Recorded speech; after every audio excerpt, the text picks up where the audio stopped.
Fajar Paskah menyinari bumi, kubur kosong tanda kasih suci.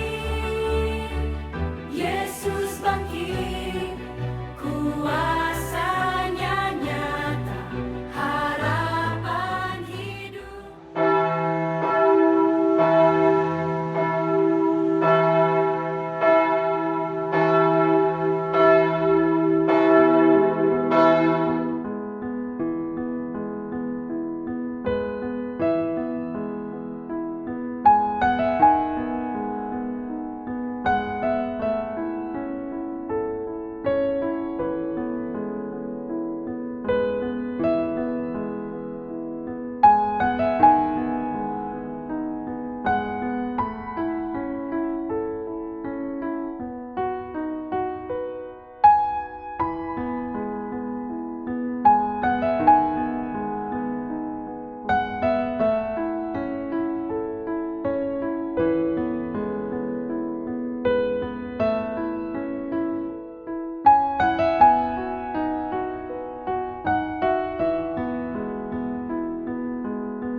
Fajar baru, hidup yang kekal, kasih Kristus takkan pernah pudar.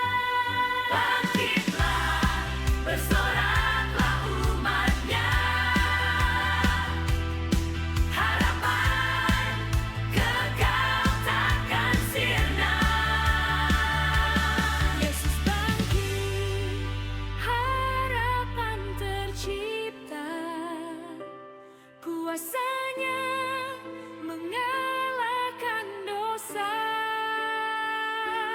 Dalam kasih, jiwa pun merdeka, kebangkitannya membawa harapan.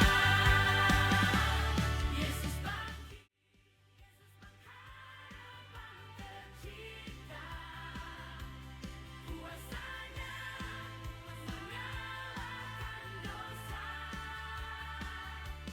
Dalam kasih, jiwa pun merdeka.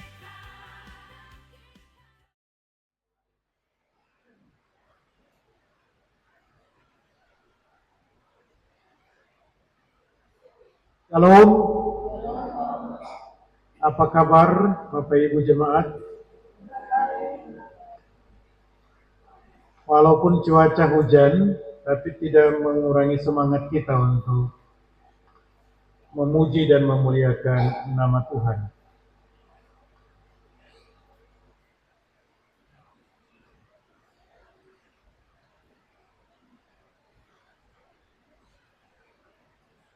Tema kita secara sentral, semuanya adalah kasih karunia. Semuanya adalah kasih karunia.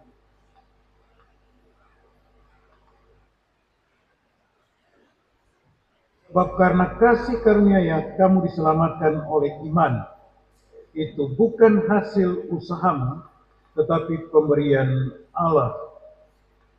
Ayat 9, ayat 8, dan ayat 9, itu bukan hasil pekerjaan. Jangan ada orang yang memegahkan diri. Siapa yang bilang kalau dia selamat hari ini itu karena dia? Siapa yang bisa mengatakan kalau saya ada sampai pagi ini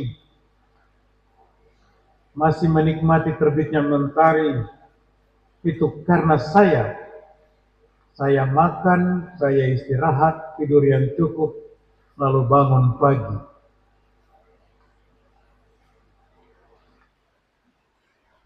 Apakah yang dapat mengatakan bahwa keselamatan yang ia miliki itu adalah hasil usahanya?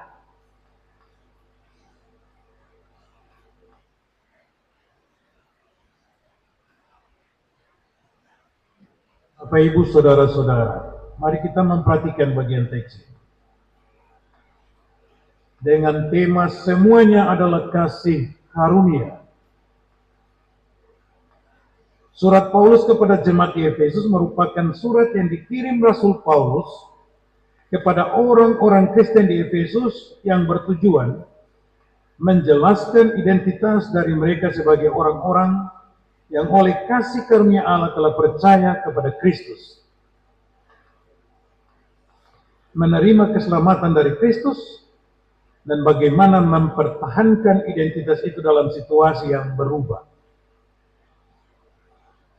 Mengapa? Karena banyak pengajar-pengajar sesat pada waktu itu. Banyak orang yang tampil dengan menggunakan nama Tuhan bukan untuk menyelamatkan, melainkan untuk membinasakan. Nah, surat-surat ini adalah surat-surat pastoral penggembalaan.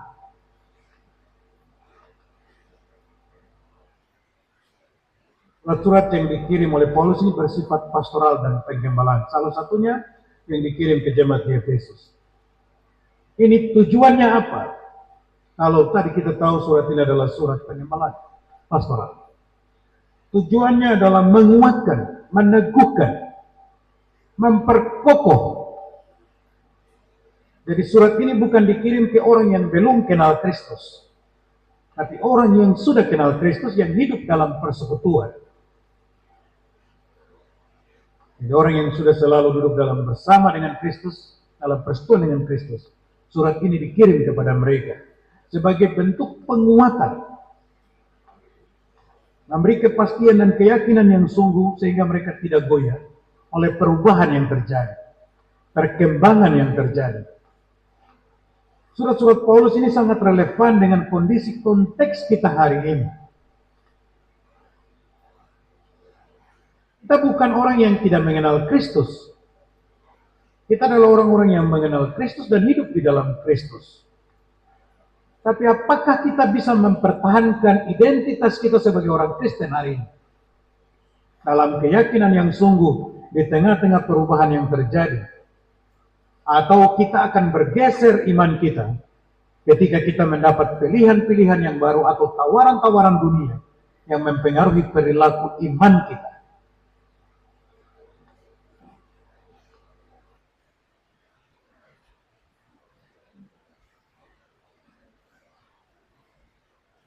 Pesan ini secara jelas tampak pada pasal 1 ayat 3-14.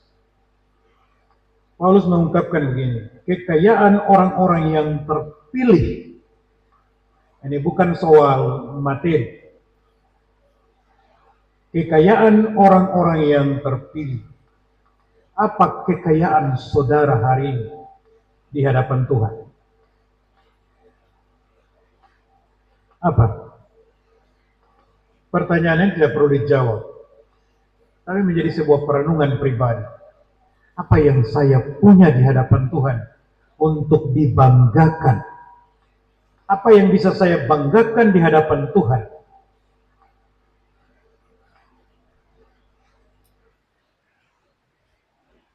Bapak Ibu tahu siapa itu Elon Musk? Anak muda semua tahu. Generasi Z itu tahu. Itu orang terkaya di dunia. Dia yang ciptakan itu. Dia punya pabrik yang bikin pesawat yang keluar angkasa sana. Seluruh aplikasi, separuh aplikasi yang kita pegang di Android kita itu milik dia. Dia punya.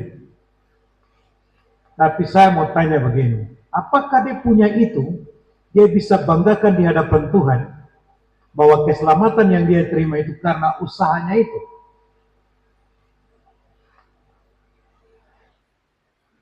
Apakah karena dia bisa pulang pergi luar angkasa atau dia punya sesuatu itu, terus dia bisa mengatakan bahwa hari ini saya hidup itu karena saya punya usaha itu?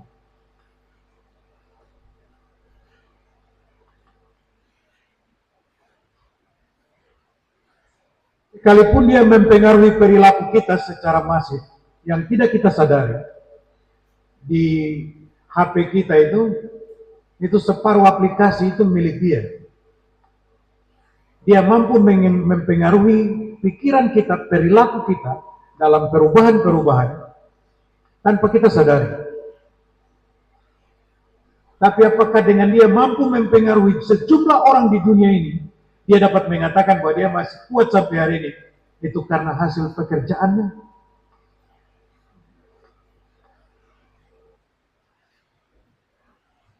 Tidak. Kalau kita memperhatikan teks ini, istilah Latinnya itu sola gratia, hanya karena anugerah. Saya dan saudara ada hari ini itu hanya karena anugerah.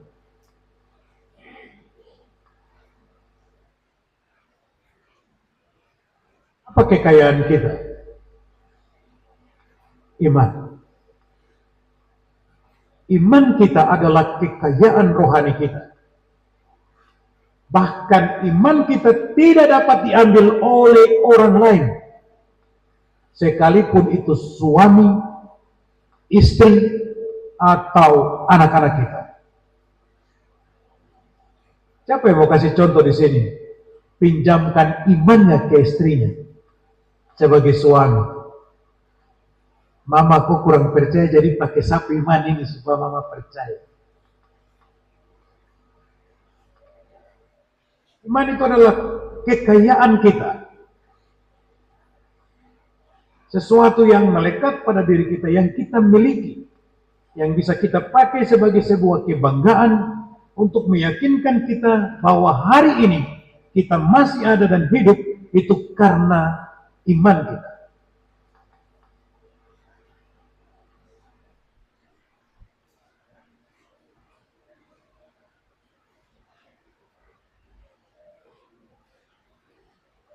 Pada bagian ini, Rasul Paulus menjelaskan identitas dari orang Kristen bahwa keselamatan yang mereka peroleh adalah bersumber dari keputusan Allah yang berdasar pada kasih. Kalau Allah tidak berpihak pada kita, seperti hakim yang tidak adil, Allah memutuskan untuk tidak berpihak pada kita. Bisakah kita duduk hari ini bersama? Bisakah kita menyanyi hari ini memuji Tuhan? Semua bergantung pada keputusan Allah.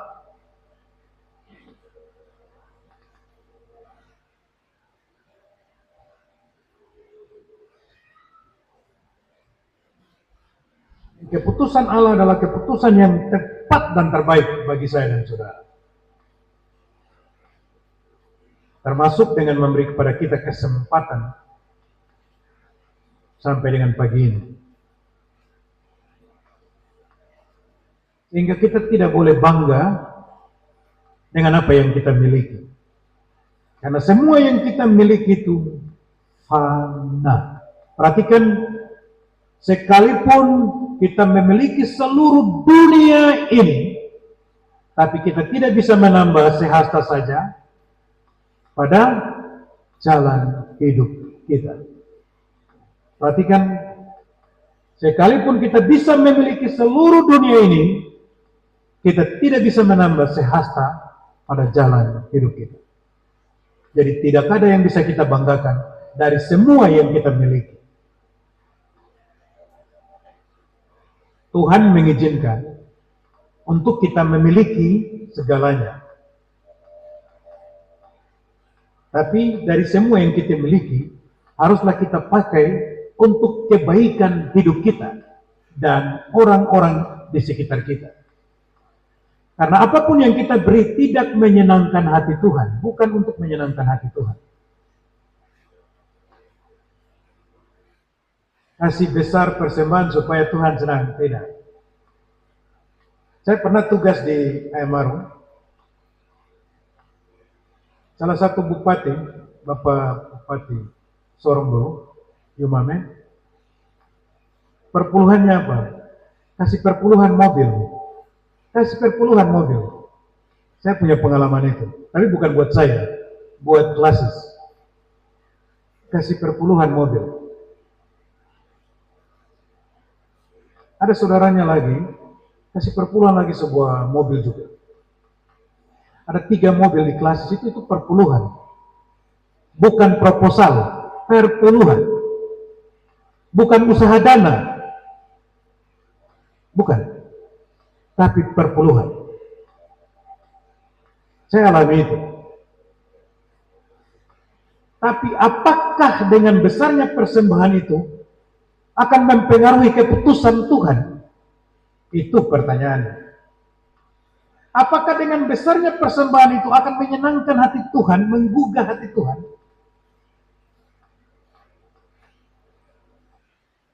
Saya tidak mendeskripsikan pemberian yang bersangkutan dalam kesempatan ini. Tapi ini contoh bahwa kalau saudara bisa membanggakan apa yang saudara miliki, saudara harus kasih kepada Tuhan. Kasih yang terbaik. Beri yang besar pada Tuhan. Jangan punya besar terus bangga di depan semua orang, saya punya ini dan itu. Tapi tidak bisa memberi pada Tuhan. Bapak Ibu Saudara-saudara, keputusan Tuhan tidak dipengaruhi oleh pemberian kita. Tapi keputusan berlandaskan kasih karunia-Nya, anugerah-Nya. Jadi kalau kita ada sampai saat ini itu karena Ia mengasihi kita. Siapa yang bisa berdiri spontan mengatakan, ya saudara ini, siapa yang bisa spontan mengatakan bahwa menyebutkan Yohanes 3 ayat 16? Siapa yang bisa menyebutkan? Sebagai orang Kristen. Karena begitu besar kasih Allah akan dunia ini.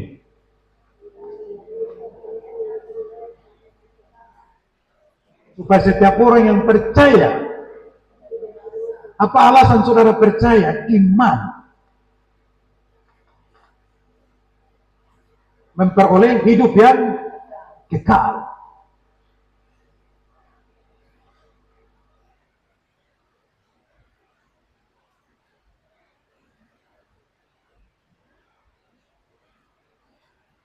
Jika keselamatan bisa dibeli, sama seperti pelayanan medis yang mahal, hanya orang-orang yang punya uang yang bisa beli keselamatan.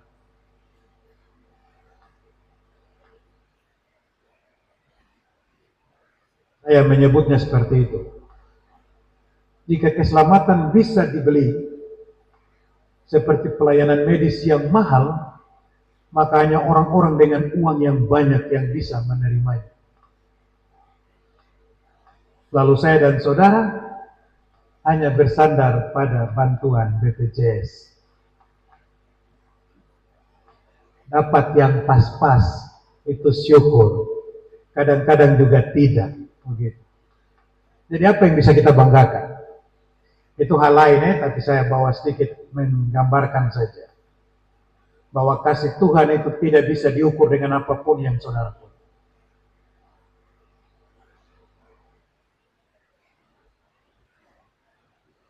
Sebab sekalipun kita bisa memiliki dunia ini, kita tidak bisa menambah sehasta pada jalan hidup kita.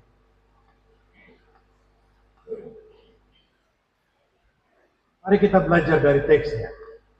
Saya menelahnya beberapa bagian. Ayat 1 sampai ayatnya yang ketiga, itu situasi dan kondisi latar belakangnya keadaan jemaat sebelum mengenal Kristus. Rasul Paulus secara tegas menjelaskan kehidupan jemaat Efesus bahwa pada dasarnya mereka adalah orang-orang yang sudah mati, hidup secara fisik, sedang beraktivitas, tapi mengalami kematian yang disebut kematian rohani. Mental spiritual mereka sedang redup. Mereka hidup, tapi sesungguhnya kehidupan secara rohani mereka mati. Itu yang dimaksudkan oleh Paulus pada bagian ini. Maksudnya bahwa kehidupan mereka di dalam dosa adalah keadaan di mana dosa berkuasa atas mereka. Kehidupan dalam dosa sebagaimana percabulan, kedengkian, percaya kepada berhala, dan suatu kematian. Percaya kepada berhala adalah suatu kematian. Keadaan dalam dosa itu dianggap sebagai hal-hal yang biasa, wajar. Frasanya atau bahasa sederhana pengertiannya adalah kamu hidup di dalamnya, dan itu kita menganggap lumrah, seperti yang terjadi sekitar kita. Lalu kita membuat stigma, menghukum seseorang dengan mengatakan sampah masyarakat. Percabulan, hawa nafsu, kebencian, kedengkian, kemabukan, pesta pora, dan lain sebagainya. Lalu kita menghukum orang dengan pernyataan kita. Padahal itu terjadi di sekitar kita. Tapi kita hidup di dalamnya. Kita tidak akan keluar dari situ. Kita hidup di dalam situasi itu. Lingkungan kita, kompleks kita, wilayah kita. Dengan semua kebiasaan yang terjadi. Itu sedang berlangsung secara terus-menerus, masih. Dan itu tidak akan pernah hilang. Saudara tahu tempat di mana situasi itu hilang? Hanya di surga. Jadi kalau saudara tidak mau berhadapan dengan situasi yang sulit dan kompleksitas masalah, pindah ke surga. Saran saya. Sebab selama seseorang masih ada di dalam dunia, ia akan bersentuhan dengan yang namanya masalah. Dan tempat yang tidak ada masalah, dan tidak ada air mata, tidak ada penderitaan, tidak ada sakit penyakit, cuma satu. Surga.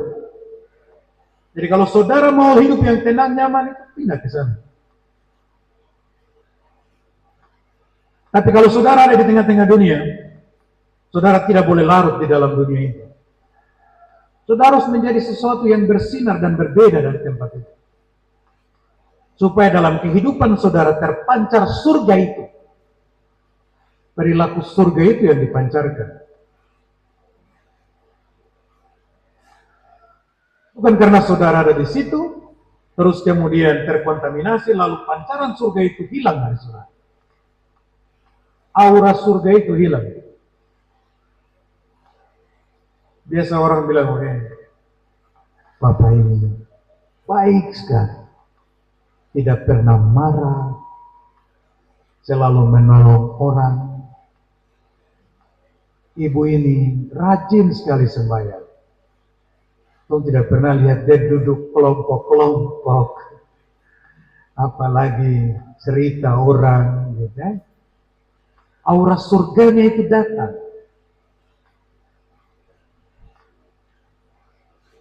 Itu yang bisa dibanggakan. Itu alasannya, itu latar belakangnya. Menandaskan suatu kehidupan lama dari orang-orang Kristen di Efesus sebelum mendengar berita Injil. Dan memutuskan menjadi pengikut Kristus. Kehidupan lama sebagai kehidupan yang penting sehingga mereka taat kepadanya. Kehidupan lama itu juga sebenarnya adalah satu kehidupan yang pernah dijalani oleh Rasul Paulus. Siapa Paulus sebelumnya?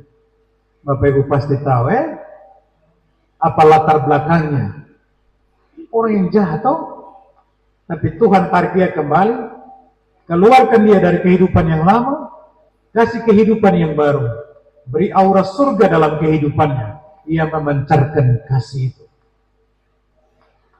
Dia tidak berubah jadi Tuhan.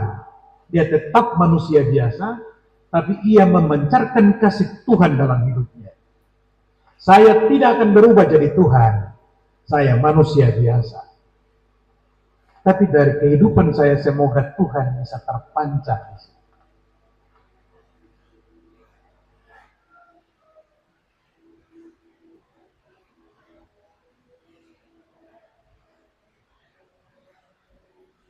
Hidup dalam hawa nafsu dan keinginan serta pikiran-pikiran jahat adalah kehidupan yang juga pernah dialami oleh semua orang. Karenanya, maka sebenarnya patut untuk menerima hukuman dan murka Allah. Karena itu kita pantas menerima hukuman dan murka Allah. Ayat 4 sampai 7. Kasih Allah yang membebaskan dan menyelamatkan. Tadi kita melihat alasan kenapa, latar belakang soal kita, lalu kita lihat bagaimana prosesnya. Ayat 4 sampai 7 bicara tentang kasih Allah yang membebaskan dan menyelamatkan. Pada ayat ini Rasul Paulus menjelaskan bahwa hanya oleh kasih Allah manusia dibebaskan dari dosa melalui kematian Kristus Yesus. Manusia yang mati karena dosa telah dibangkitkan bersama Yesus dan memperoleh kehidupan yang baru. Pada bagian ini tidak boleh dipahami bahwa kematian dan kebangkitan Kristus yang memberi keselamatan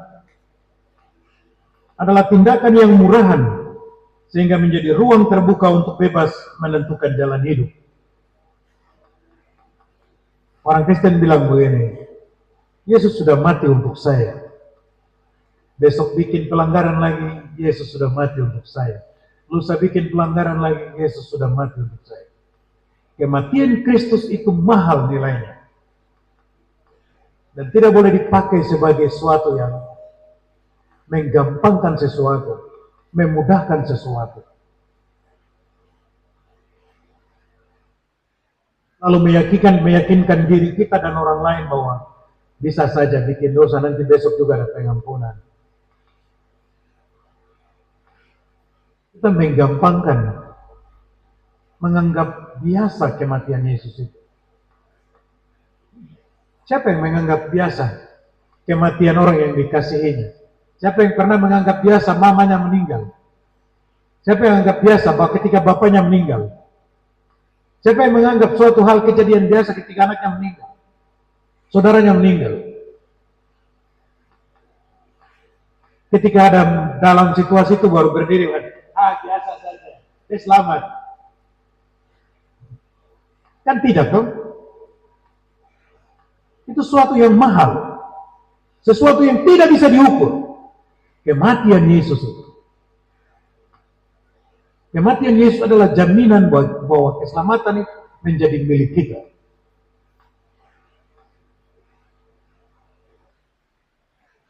Kematian dan kebangkitan Kristus yang membebaskan manusia dari dosa dan maut. Itu adalah kasih karunia yang mahal. Itu membutuhkan kesetiaan dari setiap orang yang memilih mengikutinya.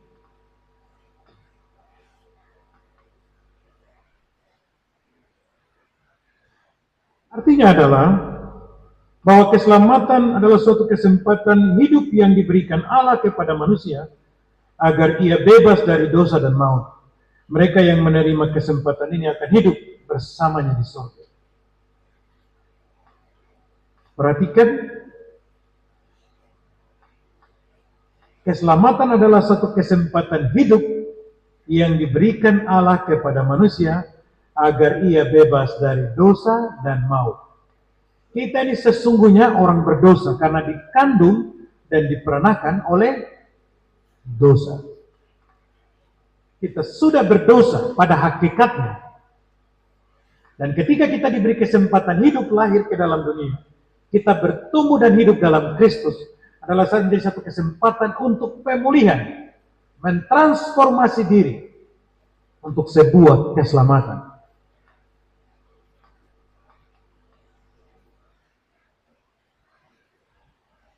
Jadi ketika kita diberi kesempatan, baiklah kita menggunakan kesempatan ini untuk membenahi diri. Yang ketiga, apa itu kasih karunia? Ayat 8 sampai 9.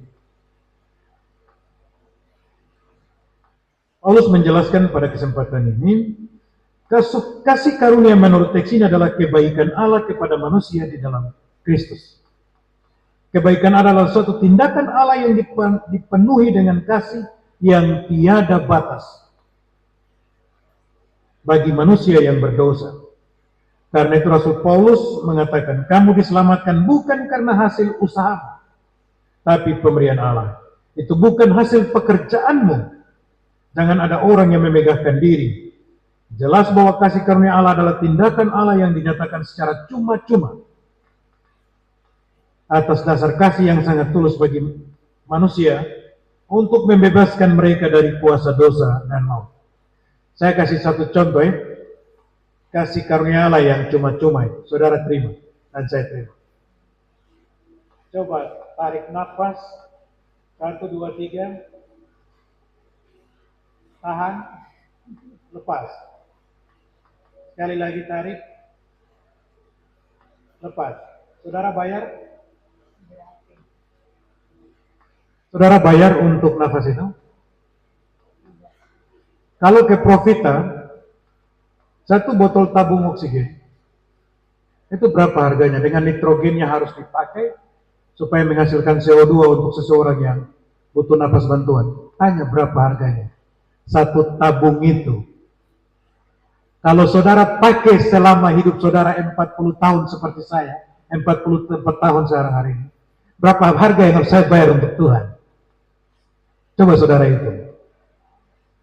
Berapa harga yang Bapak Penatua, Bapak Ketua Jemaat di Sarma bayar untuk nafas sampai rambut putih ini?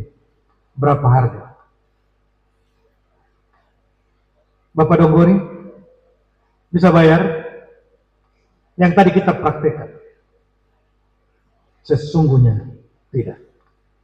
Maka setiap nafas kehidupan yang kita terima, kesempatan untuk kita melakukan kebaikan.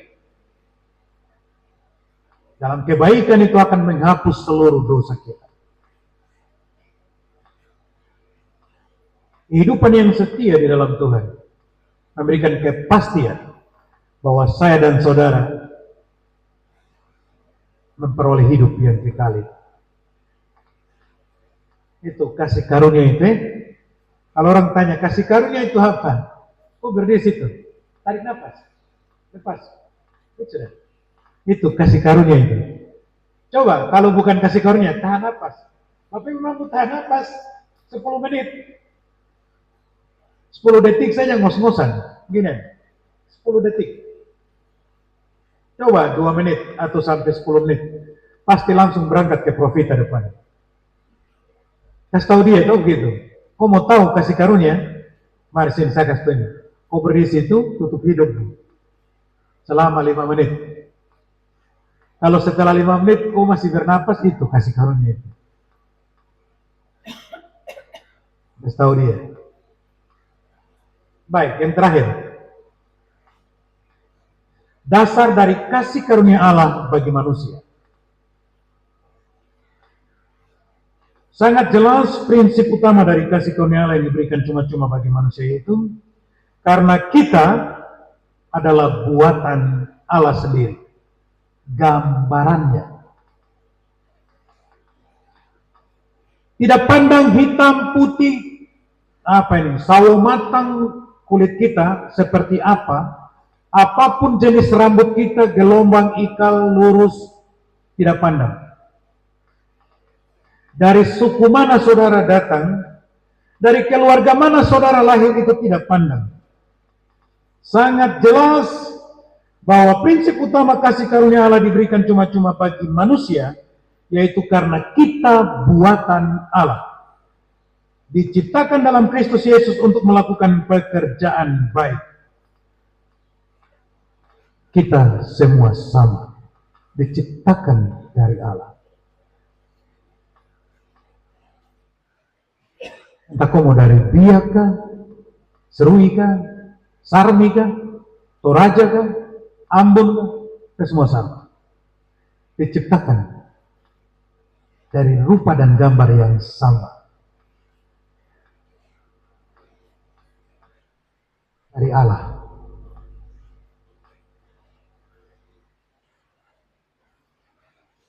Bagian ini secara jelas hendak mengatakan bahwa manusia adalah gambar Allah yang diciptakan sangat sempurna. Siapa yang merasa tidak sempurna? Siapa yang tidak sempurna hari ini? Kita diciptakan sempurna. Ia adalah mandataris Allah di dunia. Saya dan saudara diciptakan sempurna dan dijadikan mandataris. Istilah mandataris ini sama dengan Bapak Donggori. Ini buku pegang, jaga, dan rawat. Pakai menjadi panutan. Kita mandataris Allah di dalam dunia. Kita menerima kuasa dari Tuhan, diberikan kesempatan untuk menjaga dan merawat dunia ini. Kuasa itu ada pada saudara. Kuasa itu disama seperti saya pakai istilah ini. Pilihan, chance, pilihan. Saudara yang akan memilih seperti ibarat saudara mau makan apa pagi ini. Itu hidup, kuasa itu. Saudara yang akan memilih melakukan yang baik atau yang jahat, itu ada pada saudara. Itu yang disebut dengan kuasa. Kuasa itu seperti ini. Saudara yang akan memilih pagi ini saya sembahyang atau saya tetap tidur saja. Itu kuasa itu. Saudara yang akan memilih, saudara pergi ikut ibadah unsur atau tidak, itu kuasa itu. Itu pilihan. Karena tidak ada orang yang akan datang paksa saudara pergi sembahyang. Tapi keputusan itu ada pada saudara. Saudara yang buat keputusan itu. Itu yang disebut dengan kuasa. Mandataris. Kita diberikan kuasa itu. Dan kuasa itu ada pada kita. Kita yang memutuskan. Hari ini akan menjaga anak-anak kita untuk sampai ketemu masa depannya dengan baik. Itu ada pada kita. Kita yang akan memutuskan keluarga ini akan sampai opa oma maut yang memisahkan. Itu ada pada kita. Bukan pada orang lain. Itu kuasa. Itu mandataris. Itu setiap orang punya. Setiap orang memiliki. Bahkan sekalipun mungkin dia bangun pagi tidur di terminal, dia juga punya kuasa. Bahkan hari ini ketika dia tidak datang dalam persekutuan, dia juga punya kuasa memutuskan. Apakah dia akan tetap seperti itu atau keluar dari situ. Pilihan. Bahasa gaulnya itu anak muda mereka bilang chance of life. Pilihan hidup. Dia yang memutuskan. Dia mau kemana. Mau bikin apa. Mau lakukan apa. Ketika kita menerima kasih karunia itu, kita memiliki kesempatan. Dan kuasa itu.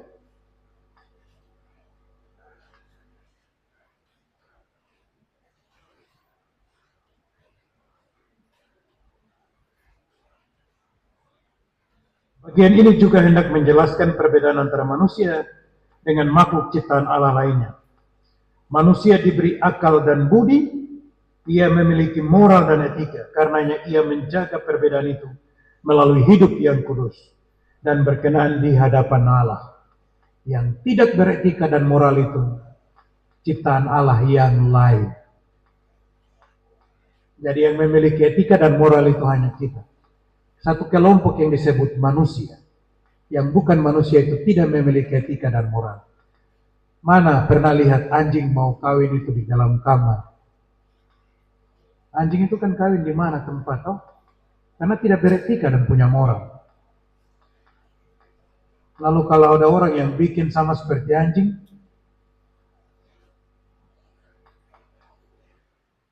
ini satu contoh.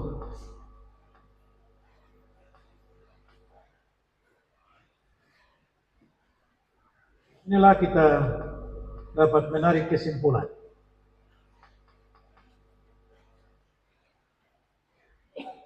Manusia diselamatkan bukan karena usahanya, tapi karena kasih karunia Allah. Kasih karunia Allah memungkinkan manusia memperoleh keselamatan secara cuma-cuma. Dengan catatan. Kau mau dapat cuma-cuma, tapi ada catatan. Hidup menurut kasih karunia itu sendiri.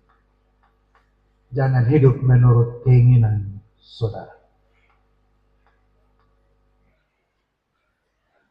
Kita terima, pakai, dan jalani kehidupan. Tuhan Yesus sayang saya dan Bapak Ibu, sayang kita semua. Menolong kita dengan firman-Nya dan menguatkan kita untuk melakukan firman-Nya dalam hidup kita. Pulang jadi berkat untuk suamimu, jadi berkat untuk istrimu, jadi berkat untuk anak-anakmu, dan jadi berkat untuk orang di sekitarmu. Amin.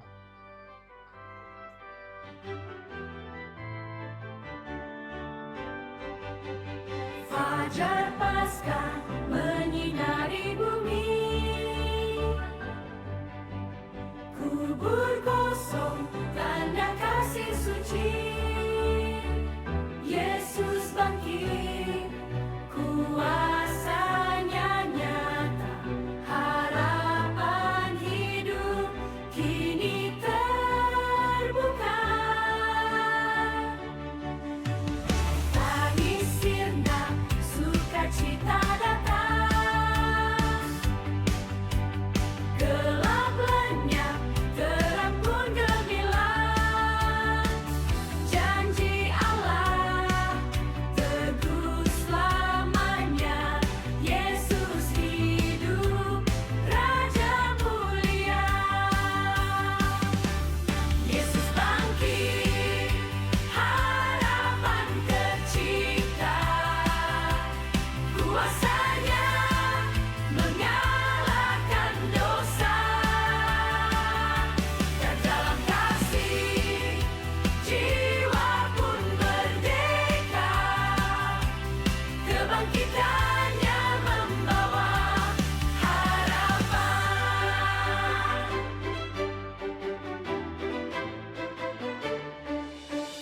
Bangkitlah iman, teguh berdiri, tak enggan menghadapi hari nanti.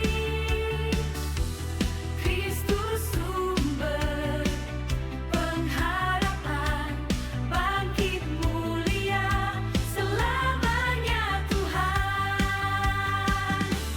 Yesus bangkit, harapan tercipta, kuasanya mengalahkan dosa. Dalam kasih, jiwa pun merdeka.